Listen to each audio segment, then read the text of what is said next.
I'm Lisa Day, and here today I'm interviewing Graham Elkin, and we're going to be discussing the twin flame ascension. So, Graham, this is a subject that's close to your heart. Yeah, it's close to my heart. Yeah, it's something I've been working with for about, 10 years now, and I'm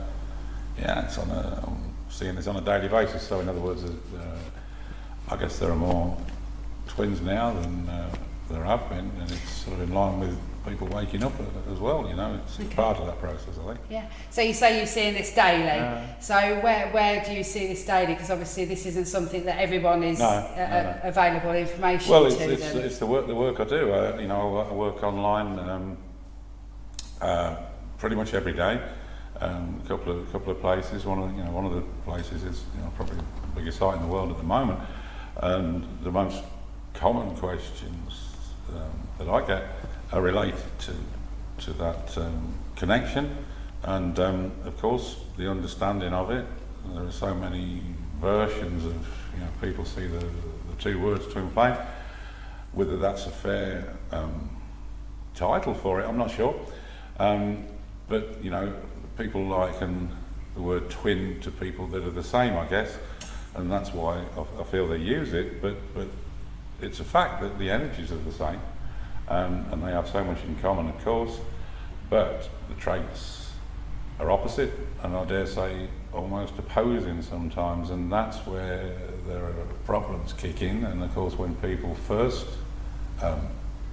when they make that that initial meeting, then of course the lives change dramatically, and they feel that they're on the biggest roller coaster they've ever stepped on, I guess, and everything that, certainly, there is a chaser and there is a runner.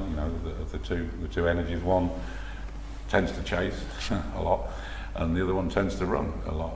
Okay. And it is about balance, and that's the kind of work that I do to try to help the difficulty and the emotional turmoil that people go through to get to where they want to.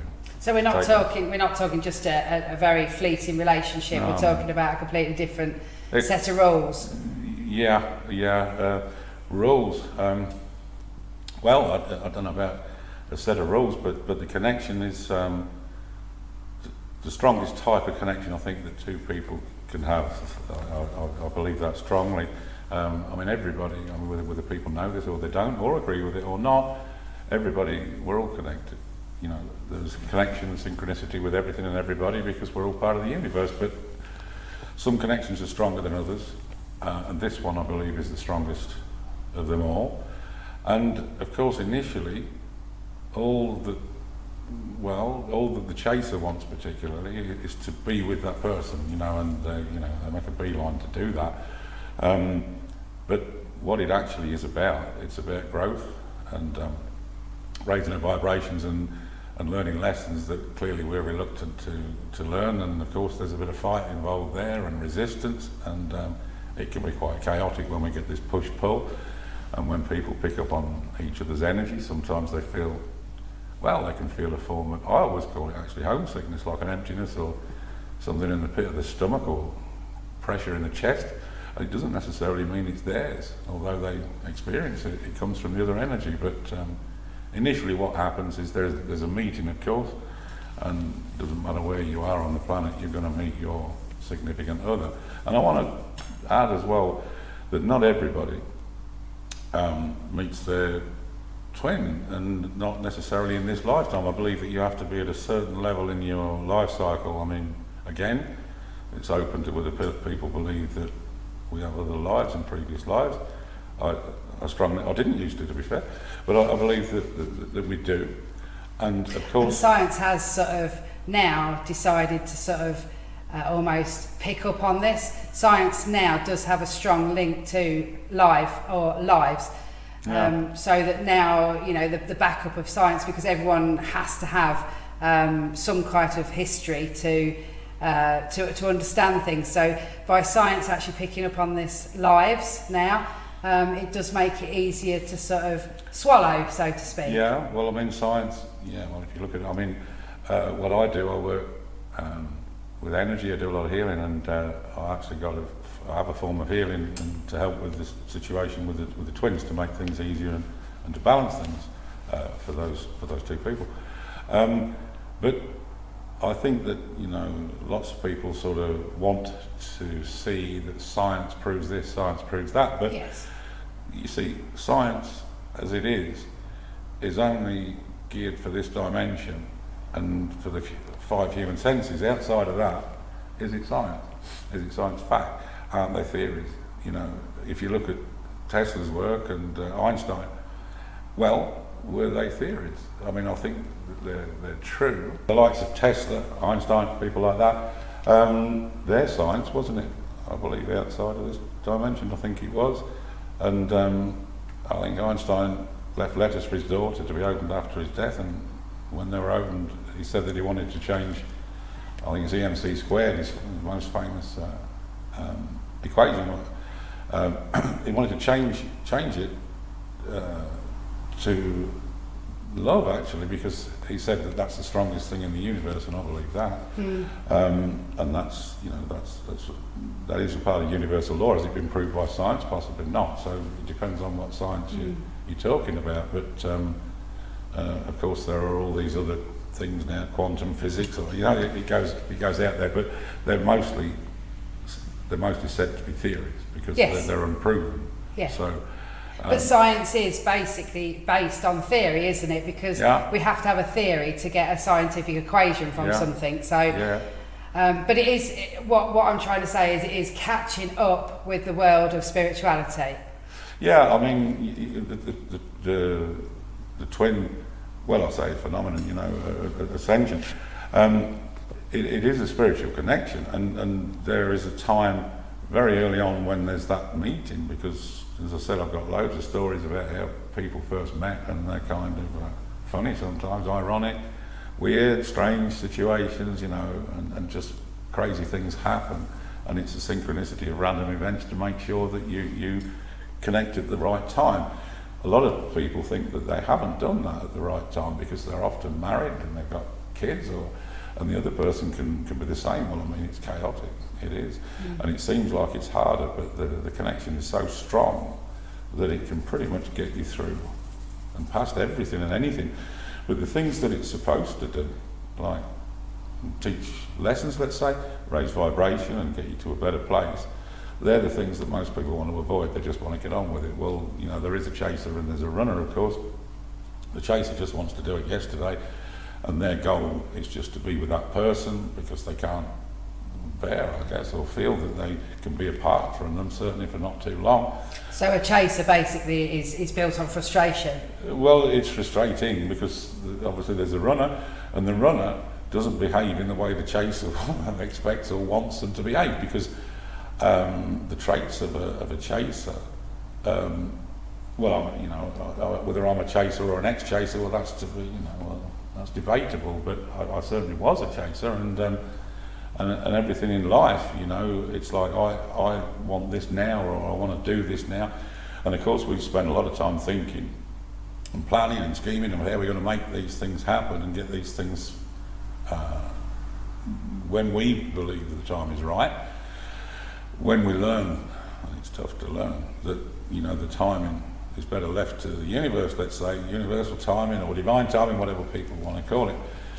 It always happens for a reason, and it's always the right time, but we only get the benefit of that in hindsight, or when hopefully the people come to somebody like myself or somebody else that does, you know, similar kind of work, that they can find their hindsight before it happens, which is what they're looking for. But the questions, they always seem to be the same, and the underlying one is when. It always is when, because that's the measure of a chaser and how they measure. And some even say, well, I'll be patient for X amount of time, and I'm thinking, well, you know, what does that mean? That's not patience, yes. No. Yeah. But do you strongly believe that by learning to be patient would then make things come faster? Yeah, I do. Because it's universal law that, you know, if somebody's trying to force or push the issue or chase the issue, it gets further away. It's about balance, and I often say to people, if you can imagine you're standing in front of the person, you know, it's always, well, 99% of the time, it's always the chaser that comes looking for the answers. The runner, I'll get to the runner in a second, because that's a different kettle of fish altogether. And so therefore the questions are the same, is when's this going to happen? Is this going to happen? And of course, a chaser tends to think that everybody thinks the same way as they do. Quite realistic, but a bit black and white, a bit extreme, you know. Well, okay, if it's not going to happen, then this is going to happen, or something like that. You know, there are two extremes. Doesn't seem to be any middle ground with a chaser. And the resistance to patience, there are lots of reasons, you know, that the chaser can give to themselves to not be, because they believe that if the runner doesn't behave in a certain way or show what they're willing to show as far as feelings or expressions or discuss it, then they're not interested or not as interested, or there's somebody else. And of course a lot of people make a mistake, I believe a big mistake, is talking to friends or family who haven't opinions. Well, but you see, well look, I think that if somebody is a chaser, you know, you could say a runner as well, but I'm normally a chaser. If somebody was a chaser, somebody was connected in the same way, I think that they could give very good advice. I think they could, because they would be speaking from experience. But somebody that says that they know what you're feeling, well, they don't. No. And if and when it happens to them, then I'm sure if you go to them, they say, oh no, this is different, you don't understand yes, of this. course. You know what people are like. Yeah. But you see, the first thing that they say, well, move on. Because, well, they saying, well, I wouldn't tolerate that, but they have no feelings on it. They might be your friend and have feelings for you and want the best for you, but their suggestion, well, look to reason without having that fear and without having that feeling is a lot easier, isn't it? Just forget about it. Yeah. As if you can. Yeah. I mean, if somebody comes to me, a chaser, I feel their energy and I know what they're going through, to say to them, no, just forget about this, move on. That's the worst advice probably, and also advice that's not possible to take. So you don't believe that they can move on from that without help? Without help, no, I don't help them to move on, I help them to move forward. Yes. In the process, because what they always tend to do is this. I mean, initially when there's a meeting, of course, well, there's a bit of a spark, let's say, or an energetic connection, and it's like, you know this is different. But both parties, runner and chaser, know that at the beginning. And I think a lot of the time that the runner is prepared to talk about that and say and be a bit more open the first 3 or 4 weeks, usually. But and then withdraw. Yeah, but then the chaser, the runner, let's say, that's a different ball game altogether. Well, it is. It's like there are so many similarities, especially the energy and the connection, but the traits are opposite, or you could even say opposing. And, you know, it does seem like a cruel trick, but if you're going to teach somebody to do something, well, let's go with the impatience.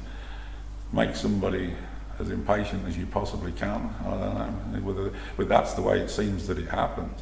And of course the runner is scared of losing that chaser, so they're prepared to, well, call it something it's not. They're certainly prepared to stand back and risk that, because they're kind of trapped between two fears. When they feel that their feelings are being brought to the surface, and when they think things are going okay, that's when they normally go reverse and run and stop. But you see, the chaser at that point can feel that this is shifting and it's going to happen, or it's going to happen sooner, and they get on the front foot, and of course they force it, and then of course they go backwards. So it is kind of a forward and back situation for a long time. And always the chaser will say, well, this person doesn't do this, or they don't do that, they don't answer these texts, they're not forward, they're not open with the feelings. All of these things are true. And so they can't feel that they've got a measure of how they're feeling, even though they know how they're feeling. So the fear of the runner losing this person creates fear in the chaser in the form of insecurity, because the chaser is looking for something that's more secure. Well, what is that? They think, well, if we're called this, or we live together, or we're going to get married, or something like that, they feel, because they haven't got that, they feel if they did, they'd be more secure, which is not true. Because by the time they get there, if they haven't balanced this relationship, this twin flame situation, well, then it will just feel the same, and it will still be there'll still be insecurities. But initially, the chaser points the finger. In other words, if they didn't do this, if they did do that, if they said this and didn't say that, then things would be okay. What they don't do, and they have to do at some point, is do this. What can I do? Yeah. And of course, a chaser, well, okay, let's start with a chaser and sort of, what can they do? Well, chase like hell, force it, push it, you know, make it happen. They're like creators, doers, have to come up with an idea that will prize this, fix. Sometimes ultimatums, if you don't do this, I'm going to do that. They can't even follow through with that because the feeling's too strong, but they think that if they don't do it, but then they're thinking, well, they're taking a risk, and if I say this, because I think that way, that they will come forward and I'll fix this. So in other words, all the ways that they try to fix it, there's a cycle, and they stay in that cycle for any amount of time. So by creating that cycle, they're creating a negative pattern. Yeah, it's like Groundhog Day, it's going round and round and round. It's forward, back, and it drives everybody mad, doesn't it, really? And even with those titles of relationship, boyfriend, girlfriend, marriage, kids, houses, it's not actually changing the problem. No, it's not. The only way to, change the problem is to fix the problem, is to be balanced and understand what this really is, and the connection is stronger than any piece of paper that says you're married or a ring on your finger. I mean, it's strong, it's beyond anything. But you see, a chaser's take on life normally is to put it into a box that they can recognise, you know, that we are this or we are that, and to relate it to a relationship they may have been in before, or relationships that other people are in, and there's an expectation of what they should be. This is completely different. And the feelings are so much stronger, and if they weren't, nobody would do it. They'd walk away, they would get to a point and they'd say, well, this is too much, and it wouldn't be strong enough. Let's say an average feeling, and I don't mean to disrespect anybody, you know, it has to be stronger than that to keep us in that situation.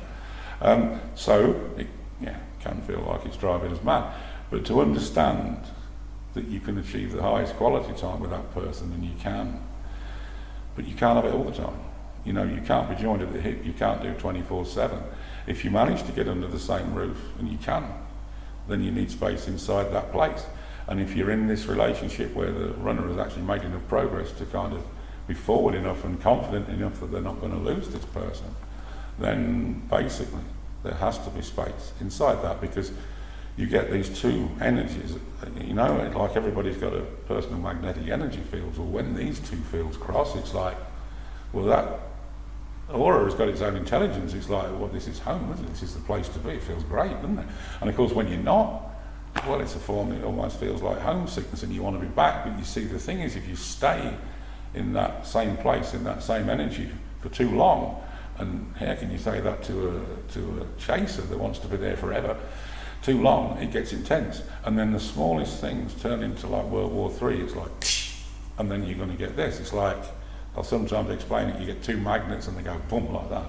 You turn them around like that, and it just seems like the intensity of that energy, it gets too much to bear, and something has to give. So in other words, if we don't choose to take a step back, to allow the other person space and to come forward, then it's going to be done for you. So everybody experiences what I would call periods of separation. There are times when, well, they haven't texted me for weeks or months, or, you know, or we've broken up, we've fallen out or fell out, or whatever that people say. And there is this period of time that they can't, you know, from a chaser's perspective, it's far too long, isn't it, of course? And they think that that connection's gone. But then the question is, well, why do they still feel as strong as they do? Because they've still got that, but are they confident in the other person? No, they're not, because they're not saying what they know that they would say. So that's what it is. And the reason that we have these periods of separation, they can be hours, days, weeks, months, and they can be years, they can be. And it's basically to get us to work on ourselves so that when we move forward, we're in a better place to achieve what we set out to do. And there are three sort of major lessons that on both sides that are there to learn, and it is by agreement. It's, as I said, we go back to the previous life situation. I don't think it's very long before people start to question the self of like how well they can know each other, or how familiar they seem with each other, like they've known each other for longer than they actually met. Well, that's because they've got history before in the before, yeah, absolutely. They were, and maybe the relationship is where it was when they took this up, but they made an agreement, because we all make agreements to come and have this experience here, which is what it is, isn't it? And we all decide from a different place, when we forget what it feels like here, to take on certain things, to grow, to evolve, to get a higher vibration. And the two twins, I believe, take on the three major lessons, huge lessons. And, you know, I always say read the small print on the back before you sign anything, don't volunteer for anything. Because it's a tough one, and it is by agreement that you will be each other's mirror and help each other. Oh, yeah, you feel like you're helping each other to get these lessons. And I'll tell you something, that there are certain things that I know as facts, and one of them is that a runner will never get the lesson before the chaser. Never. I've never seen it. Never seen it. And I guess that, you know, the chaser would settle for that, of course, but it means they wouldn't have learned their lesson of patience, and therefore they've missed the kick and missed what they came to do in the first place, which I'm sure that given the choice now, they'd say, I don't worry about it, I'll learn patience another time, but they don't get that choice. So where they start to point the finger and see the problems with the runner, and there are a lot of problems with the runner, there's no doubt about it, of course there are, and it's frustrating as hell, but until you do this, then is it fair to expect the runner to learn their lessons if you're not prepared to learn yours? So one realist to another, because I can be realistic about it, yes, a runner is a coward, yeah, and also lacks confidence, you know, and they have to build that confidence. So when that fear gets into the runner, it says that somebody, in a way, somebody better than them is going to come along, and they're going to lose this person. So these are all these. So again, it's self-worth as well for them. Absolutely. So you see, lesson one is clear, isn't it? The first one, they are actually opposite. You've got an impatient chaser, and you've got, well, a runner that seems like they've got all the patience in the world. They do but have no more self-worth. Well, they haven't got the patience, actually. They've got more patience than the chaser, more, because it's not their lesson this time. But it's that wall of fear that stops them. So in other words, they're standing behind it because they're scared to face it. And you know, when a runner keeps reaching out, and they do, for a long period of time sometimes, and they keep thinking, I'll do something different, I'll say something different, and they give themselves I'll change tack. Yeah, they do. I'll try this, and this will work, you know, because they feel constructive that they're going to make something happen and just prize this and just change it, a one fixed thing, which it never is. And so they try to do this and force this issue. But what happens, they force that fear for them to kind of face up to it there and then when this kind of, let's say, this message or these messages or this type of thing comes to them, and they step back. That's all they can do. They run. They run. And they spend a lot of time on their own going over the same things. They try to keep the lid on the heart because the heart doesn't lie.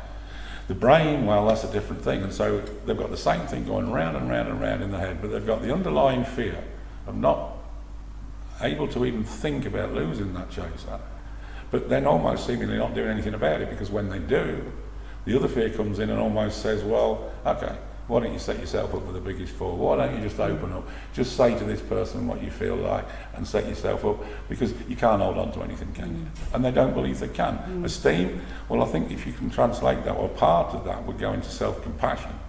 So somebody with low self-esteem wouldn't be very self-compassionate, would they? No.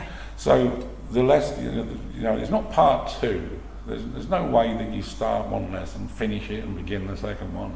You don't do that. It's never black and white. They go into each other, because to get more confidence from the runner's perspective, they're going to need to be more self-compassionate and more, well, you know, have a better confidence about the self. That can often come from the chaser, actually, and it's not to like stroke the ego, and it's not to keep, but you know, credit where it's due. And sometimes, you know, a chaser doesn't feel like giving that credit because they're not very happy with the runner of their behaviour. So, you know, but everybody, I think, gets into the initial cycle of forward and back and round and round and round. And you know, of course, it needs to change, but the change doesn't come unless it actually comes from the chaser, because I've never seen a runner be able to kind of change that momentum. So the chaser needs to kind of be strong enough and confident enough in the connection to actually stand back, because if you think about balance and these two people are standing like this, well, if this is the chaser and they do that, you know what's going to happen. Yes. And they know that. Yeah. They know that. But if you do that, what happens? Well, they'll say, well, nothing, because it's not fast enough. In other words, this doesn't happen. It doesn't. But if you do that, you've created space for this to move into. Forward, yeah. And they do that when they kind of got the self in the right place, not when the chaser thinks they should do it. So when this happens and that space is left open, this runner cannot go that way because there's nothing to go back from. No. There's no chasing. That does it. So here's the balance, isn't it? When you're doing this, when you can do that, well, you get in there, aren't you? So in other words, you do that, and I'll guarantee that they will move in there. How long it takes? Well, this tests the patience and the lesson for the chaser. So you've got to almost grit your teeth and think to yourself, as a chaser, I've got to change this. I've got to move this. But again, in that situation, that person doesn't want to do that. So well, they don't. A lot of the time, they're not confident to do it. No. I hear a lot. Doesn't understand how to do I it. feel that I feel that they'll forget about me and move on. And my question is to them: can you forget about this person? Can you forget about them in a year? No. Well, why can't?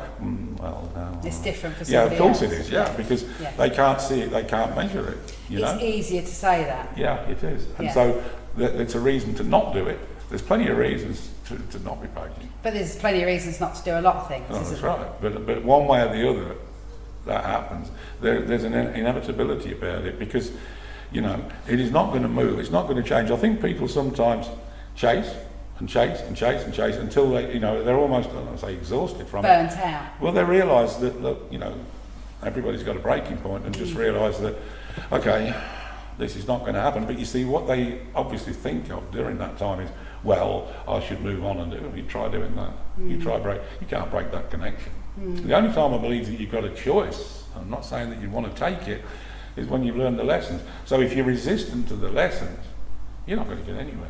No. And it it affects every aspect of your life. In career, in family, and everything, health even. It can affect your health. So the benefit of actually learning that lesson, though, it's hard to get across because people don't understand until they get there. It's life-changing, Yes. Yeah. So with twin flames, we've established we've got the two parties. Is this, moving on to sexuality, is this a male-female thing or is this a universal thing? It's energetic. It's energy. So because there is a lot of people saying that it's not a real relationship because it is a two males or two females. I don't want to put any labels on these things because I don't agree with labels. But so we're saying this is a energy around it and not a male female. Well, what are we if we're not energy? What are we? If we're not Well, energy, everything's energy, isn't it? So you're basically saying that it doesn't matter whether you're two men, two women, male, female, whatever. No. This is happening. This is real. It doesn't matter who you are. No, the connection is an energetic connection between those two energies that are kind of split. Some people would sort of say that it's a shared soul, actually. A bit like like the physical, where the egg separates and there's two physical twins, let's say. Yeah. It's something along that. So in other words, the physical body that we're in, okay, let's go back to whether we believe in reincarnation. You look in the mirror before the last time you were here, somebody different is staring back. When you're talking about obviously like maybe a gay relationship or lesbian or something. Well, look, everybody is made up of a balance of female and negative energy. It doesn't matter who they are. Some have got extremes on, let's say, masculine energy and a very small amount of feminine and vice versa.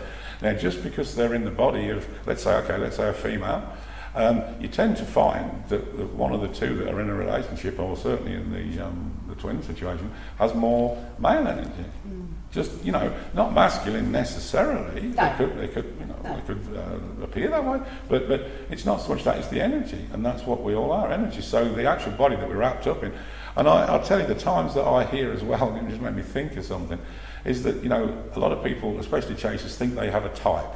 Whatever that is, whoever that is, whether it's male, female, they have a type, and they could describe, what that type is. And there are countless times that I've heard of when they're connected to their twin. It's not their type. No. They look at it and say, well, and completely they're out of my critical. comfort zone. And it's like, this is completely, everything's different about it. Can't understand it. It's completely what I don't go for before, No, why was I attracted to that person? Yeah. Well, that energetic pull that was waiting for you two to connect, which the timing wasn't chosen by you. And sometimes, you know, when those two things, they almost hit like that, don't they, you know? And they're crazy situations a lot of the time. And of course, circumstances, as I said, you know, lots can be married and have families, and then all of a sudden it's chaos ensues. You know, it's life-changing, and you feel that this is the most difficult, or more difficult because of the circumstance. I don't know as that's, I think the most difficult thing to it is the lessons. I mean, I really do think that that is it. So to give yourself excuses, you know, like let's say Chase is saying, well, they run as marriages a lot of the time that they are not in a very good relationship, but it may be a marriage and there may be family too. And they, well, a runner doesn't like change too much. No. And they don't even like losing something that's negative, so they hold on to things. I think an extreme, that box is easier to cope with. Well, also, it gives them an excuse to keep a step back, because in other words, when they let go, and they inevitably do let go of that relationship because they need to, when they step forward they're exposed to that fear, because what's to stop them being with their twin? They want it, of course they do, but do they do that, or do they face that fear at that time? They know that fear is looming, so they make excuses. So we've discussed the side of both sides of twin flames. Obviously we could go on forever and ever about this subject, and it's a subject to a lot of people that's close to their heart, obviously, for obvious reasons. But to move forward a little bit, because obviously time's moving on, what can you do personally to help people in a twin flame situation? Yeah, well, I think it actually helps being a twin and going through the ringer, which I did. So to understand it, and so you yourself have been through this situation. You know, one of the things that people, well, some people write it off, that they get information from somewhere that twins can't be together or something like that, but that's not necessarily true. So you don't believe in that? Well, which, I mean, I believe that they can, because I've seen it happen. You don't have the thought processes that this is never going to happen. Oh no, and I don't think that that's something that some people would say to keep people in that, because they're staying in it because of that connection, because there's work to do. I think that people can get the choice, in other words, their power back, to be self-empowered. I'd have to say from the perspective of the chaser, because the chaser will always inevitably get the lessons first, even though there's a resistance, they will. And the choices that they say that they want to take because they don't want to continue in this cycle, for lots of reasons, because it can affect the whole life, and so they want to stop that. And you know, they think that one of the answers is to move on, which is not really, and some try, but they're backing it. But when they actually get that conscious choice, it will be that they've actually earned that right by learning patience, learning self-compassion, and to move into what I would call an unconditional place, where you have this connection and you have this feeling without condition, which there are always conditions, especially at the beginning. The condition is, I have to spend or be with that person, whether it's the rest of their life, but now there are conditions everywhere. And removing conditions doesn't mean somebody can go off and do something with somebody else and it's okay. It doesn't mean that. The only time people realise what that means is when they get into it. But self-compassion gets you to that place. So therefore, you would get the choice back. But here's what I would say. At that point, if the runner is only, let's say, even just a step behind, why would you choose to go in a different direction? Surely you wouldn't. So therefore, that choice that you feel, if things were exactly the same as they are at that point, well, then you may make that choice to say, I'm not doing this anymore. So that's the way to see it. But people only look to the future with the feeling they're holding at that particular time they're asking a question. So if they say, if this is going to happen next month, because this is one of the things I do, obviously, is predictions, and you know, you have to take everything into account to make that prediction. But when somebody's thinking about what's going to happen or what they're told is going to happen, they only take their present feelings into the future. They don't allow for this growth, flow and change and growth and a higher vibration to see and to understand that when this happens and when these changes happen, a lot of it will be because of them and their behaviour, how they address this, how they learn and how they grow. Yeah, absolutely. So that's what it is. And so what I feel that I do a lot of is to get people, well, mostly through, let's say, the runner chaser situation, into this much better place where there is progress, but well, it is progress, but not necessarily the progress that they're actually asking for. It's progress in themselves, and therefore then it creates progress, if that makes sense. Yeah. So I do work with frequency, and I do energy work. It's a bit different. I mean, I know people do, well, there's lots of things that are out there, I guess, and I've got my views on it, and I don't really think it's fair for me to say what I feel about that, but the last sort of 10 years I've been in this kind of forum, if you like, and working with people that are in this situation on a daily basis, and the changes I see in people, it's incredible, you know. And of course a lot of these things along the way start to come out, like their intuition and awareness starts to come to the surface, a lot of abilities, a lot of changes in their lives, you know, and it's great to be a part of that. But one of the things that I do that does make a difference in a very short time is, I would sort of say it's like, I use a frequency, which generally is 11 minutes 11 seconds, ironically. 11 minutes 11 seconds long, and I do energy work behind it. And it's very difficult to say how I do it, but I just do, and I can't. And what I aim at first is the chaser, and to get the chaser in a much better place. Cool, calm, collected, very, very balanced, you know, good energy, high vibration, so that they can address the patients, and they do, and they feel much calmer. And better about the self, and also it's about the self-compassion, so it puts them in a good place. When they're in a good place, well, invariably it has an effect on the runner to put them in a better place, but also I can actually channel through the chaser to kind of, in a way, get to the runner, but not to make the runner do something different, but to shift the fear that stands between the runner and the chaser, to make that shift. And you know, I don't want to sort of go on about, you know, predictions and what has happened and so, but it's the shifts can sometimes be quite dramatic. Yeah, they can. But obviously you've done this, so it is something. It's not predictions. It's fact. Oh no, isn't it? well, yeah, this is. I mean, it's again going back to Tesla, isn't it? Everything in the universe is energy, frequency, and vibration. That's what I use. You know, it's a long story about how I got to do this. But it, yeah, well, okay, some of it's channeled or whatever, and there's some guidance along the way, maybe from here, there, but you know, kind of put it together, and wasn't even trial and error really, it just sort of happened. And of course, having and going through those experiences, well, experience is useful, isn't it? Of course. Because I know how I felt. It's not a nice feeling, is it? I mean, and you ask any chaser, and I guess a runner, to be trapped inside between these two fears. In other words, if they go too far back and they fear they're losing or have lost, even worse, they're in that place that fear tells them they'll be in the future. So they go into it easy because they're familiar with that surroundings. In other words, they kind of withdraw, stare into space, and go over the same thing over and over and over again. But you know, once the chaser has learned to kind of create that space, yeah, well, they get put through it.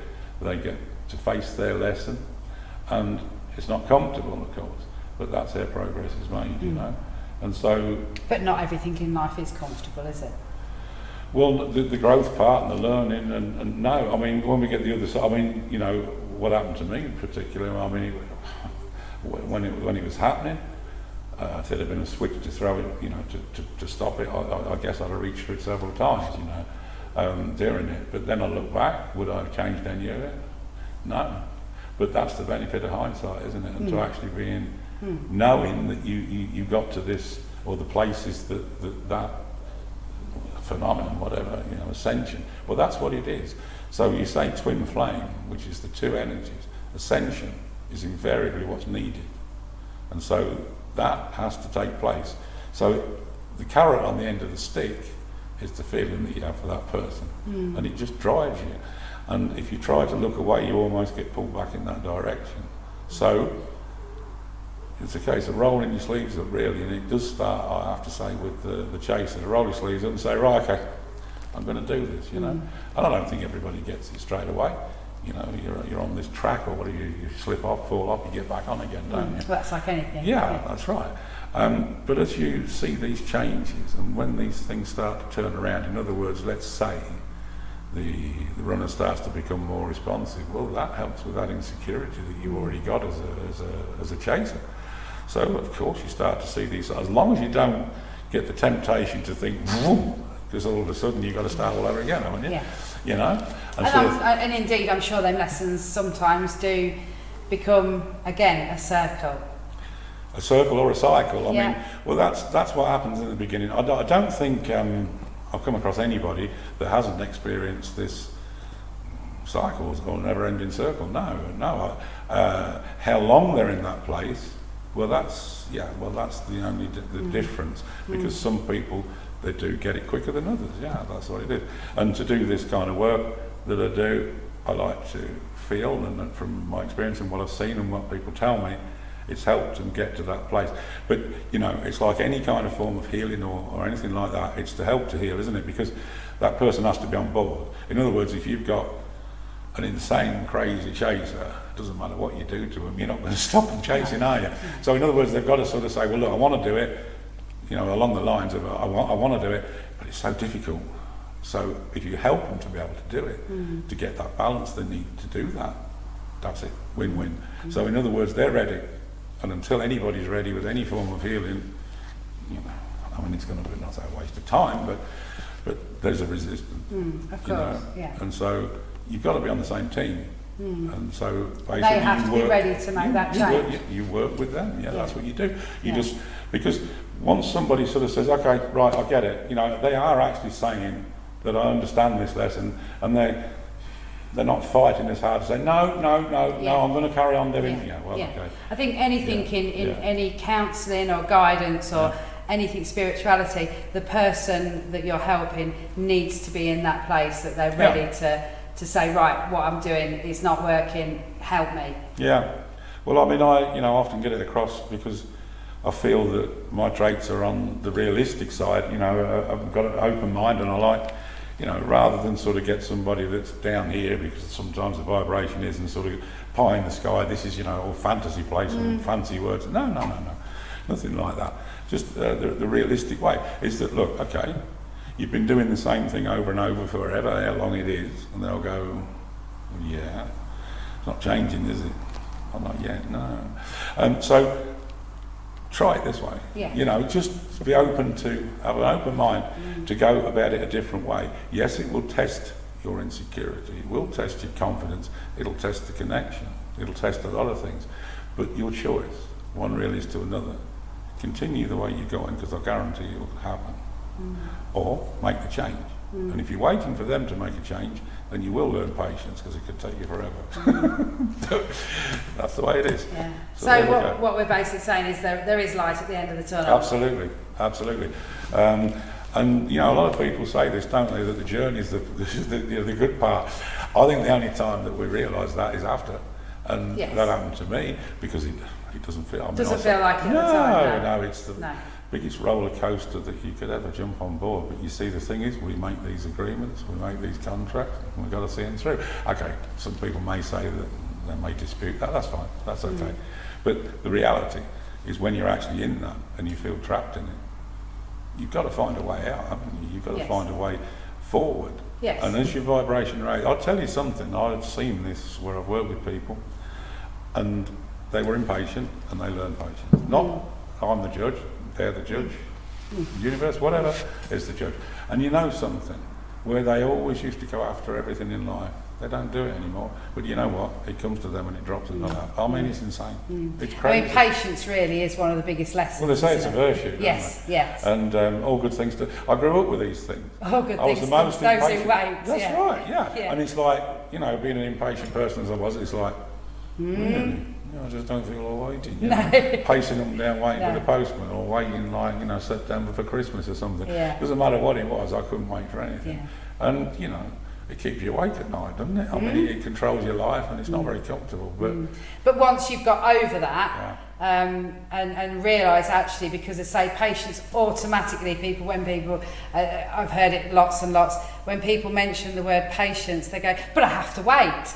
And it's like, but no. I'll tell you what's the funniest thing, and I see this, I'm going to say pretty much every time, and a lot of people, they're typing as well, And then, you know, let's say it's the first time I'm speaking to them and I'm talking about basically what I'm saying here, you know, specific to them and their situation, because the situations are even a little bit different.